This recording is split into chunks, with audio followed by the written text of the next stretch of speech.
नमस्कार मंडळी. तर कशा आहात तुम्ही सगळी? तर मी काल ना विजयदादाला फायनली भेटलीच. काल संध्याकाळी रात्री 7 वाजता भेटलो आम्ही आणि खूप छान वाटलं भेटून. खूप छान वाटलं विजयदादांना. खूप छान व्यक्तिमत्व आहेत त्यांचं पण आणि मस्त असं जास्त बोलत नाहीत ते, असं लाईव्ह स्ट्रीमवर जास्त मेसेज वगैरे करत नाहीत. पण समोर आल्यावर भरपूर बोलले, गप्पा मारल्या भरपूर आणि खूप छान. आणि हे बघा की मला बुफे पण दिला, किती छान बघा की. मला खूप छान असं स्पेशल वाटलं, एकदम छान छान वाटलं मला काल. खूप आणि खूप गप्पा मारल्या आम्ही पण आणि खूप छान दादा आहेत. सारखं सारखं म्हणजे कसं मी जास्त बडबड करत असते ना. काल मी त्यांची ऐकत होती सगळी गोष्ट, काय काय सांगत होते, काय काय बोलत होते, ऐकत होते मी फक्त. मी तर बोलतच असते लाईव्ह स्ट्रीमवर, बडबड बडबड सगळी मलाच ऐकत असतात.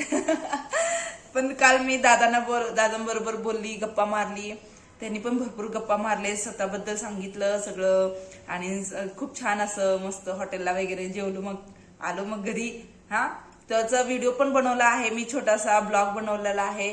प्लीज सगळ्यांनी जाऊन बघा आणि प्लीज असं सपोर्ट आणि आशीर्वाद तुमचा सगळ्यांचा असू दे. आणि विजयदादा थँक्यू सो मच. थँक्यू. खूप छान आहे. Thank you so much. चला, good bye everyone, good bye. आणि विजयदादा की जय हो.